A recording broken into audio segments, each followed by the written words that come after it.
Bonjour à toutes et tous.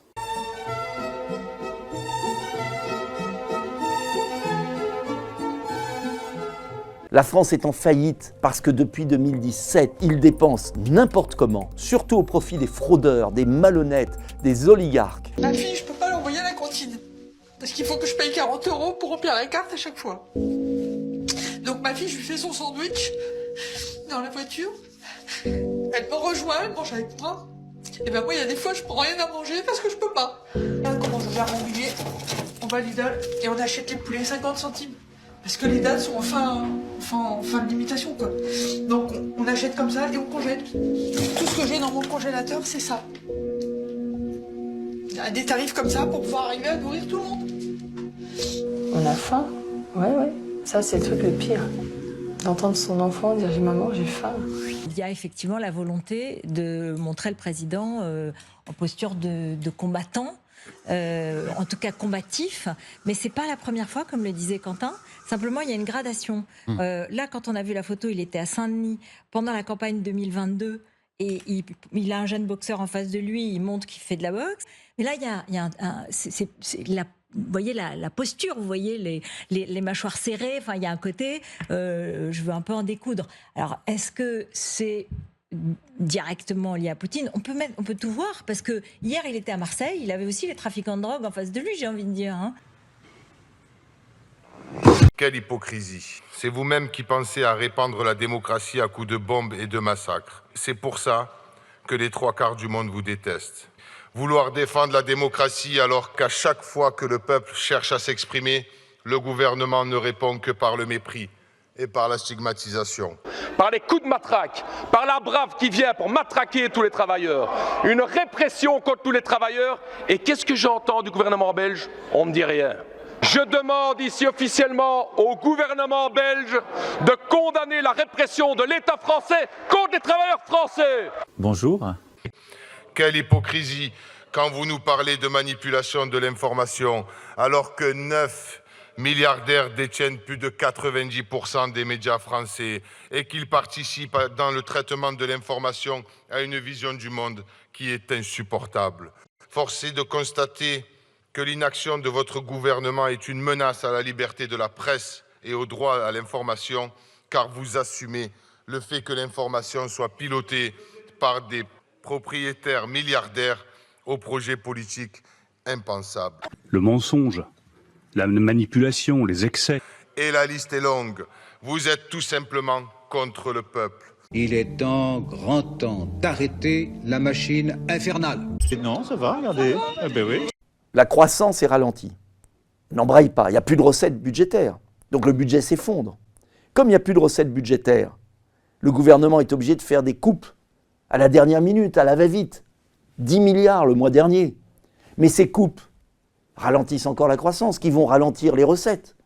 Et on est parti dans un cercle vicieux de la récession, du chômage de masse et de la faillite financière. Excusez-moi, je dis pas. J'arrive même plus à trouver les mots tellement je suis en colère. Il y avait encore il y a 2-3 semaines le baromètre du Cevipof annuel sur la confiance des Français dans la vie politique. Il y a 68% des Français qui considèrent que la démocratie fonctionne mal. Les profits n'ont jamais été aussi considérables avec ces gens qui profitent de la crise, qu'elle soit sanitaire, climatique, sociale, énergétique. Eux, ils continuent à faire des profits. Le bénéfice réalisé par Total Energy en 2023, regardez bien, 19,8 milliards, c'est un bénéfice historique. Avec l'aide d'un statisticien, la députée a découvert que le taux de marge de l'industrie agroalimentaire est passé de 28% à 48% en un an et demi, alors que les années précédentes, il oscillait aux alentours de 40%. On demande à l'État d'agir et de faire en sorte de plafonner le taux de marge en dessous du taux de marge moyen des 10 dernières années. Donc vous voyez, c'est pas la grande révolution, c'est simplement on tempère les marges que font ces multinationales. Le scrutin est clos. 168. Cette loi ne verra jamais le jour. C'est nul! L'État, c'est monsieur X à qui on fait confiance. Et je dis, la politique, ça consiste uniquement à savoir à qui on va prendre du fric et à qui on va le donner. Madame la Présidente de la Commission européenne, vous avez exprimé avec vraiment grande éloquence tout votre mépris pour la classe travailleuse en Europe aujourd'hui. Je sais que vous gagnez 30 000 euros par mois, mais est-ce que vous savez qu'aujourd'hui en Europe, 30% des gens doivent sauter un repas parce qu'ils n'ont pas l'argent pour 3 repas par jour? Est-ce que vous savez que 46% des Européens ont peur de hausser le chauffage et ne le font pas, restent dans le froid? Que 100 millions d'Européens risquent la pauvreté? Et qu'est-ce qui est votre bilan à vous? Est-ce que vous avez bloqué les factures de l'énergie? Non. Est-ce que vous avez taxé les millionnaires? Non. Est-ce que vous avez taclé les surprofits des multinationales énergétiques, pharmaceutiques, militaires? Non. Et que faites-vous aujourd'hui donc? Aujourd'hui, vous inondez, vous garantissez des milliards d'euros au secteur militaire, aux multinationales de l'armement, tandis qu'aux travailleurs, vous proposez le retour du pacte budgétaire, le retour de l'austérité. Madame van der Leyen, cette Europe, votre Europe, ne sera jamais la nôtre. On vous combattra, vous et votre coalition. La peine de mort est-elle abolie pour tout le monde dans notre pays? Je veux commencer par rendre un hommage à Wanis, 18 ans, dont la vie a été fauchée par la police pour un refus d'obtempérer. Sa mort nous questionne. La présomption de légitimité et de légitime défense défendue par l'extrême droite s'applique-t-elle déjà aux jeunes de nos quartiers? Près d'un an après le meurtre de Naël, tué à bout portant par les policiers, que reste-t-il? Son nom a été sali, sa maman a été insultée, ses soutiens ont été bestialisés. Et son bourreau, lui, a empoché plus d'1 million d'euros et a été traité comme un héros par toutes et celles et ceux qui abîment la République au quotidien. Vous entretenez une société inhumaine, injuste, où les jeunes racisés, eux, sont tués dans nos quartiers pour un seul refus d'obtempérer. Hier, lorsque j'ai entendu le préfet de police de Paris, Laurent Nunez, justifier sans aucune compassion le meurtre de Wanis, j'ai pensé à ce que disait Aimé Césaire. Ce n'est pas par la tête que les civilisations pourrissent, c'est d'abord par le cœur. Les paroles du préfet de Paris jettent de l'huile sur le feu quand il faudrait l'éteindre.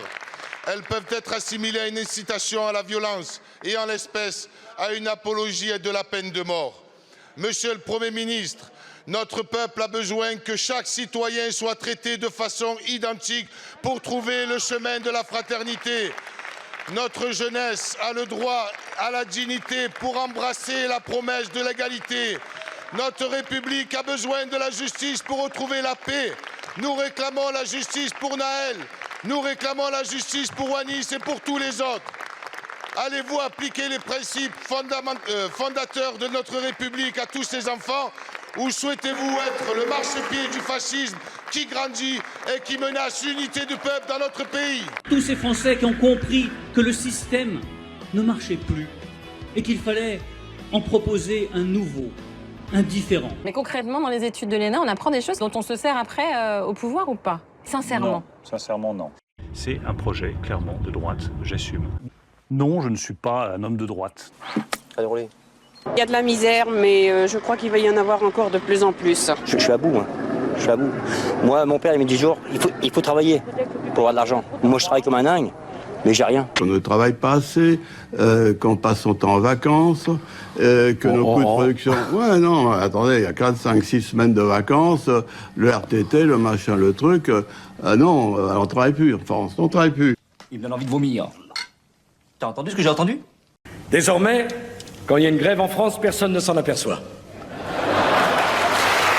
Désormais, les chômeurs se verront proposer 2 offres raisonnables d'emploi, pour un montant pouvant aller jusqu'à 40% de moins que leur ancien salaire. En cas de refus, ils seront radiés des listes de la NPE. Une offre d'emploi raisonnable, c'est une offre qui est dans un périmètre de 30 km autour de chez vous, qui correspond grosso modo à la qualification que vous aviez.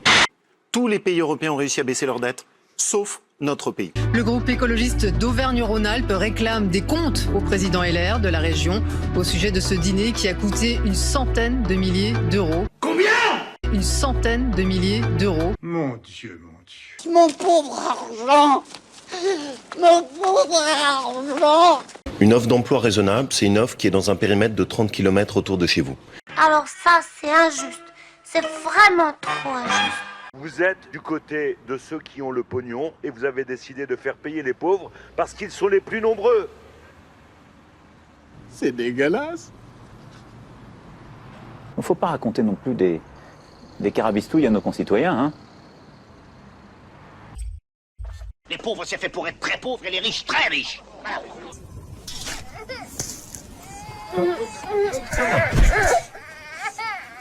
La cupidité de nos banquiers est sans limite. Ils n'hésitent pas à s'enrichir au détriment des plus pauvres. La spéculation sur les denrées alimentaires affame des millions d'êtres humains. Des résultats, des résultats, des résultats.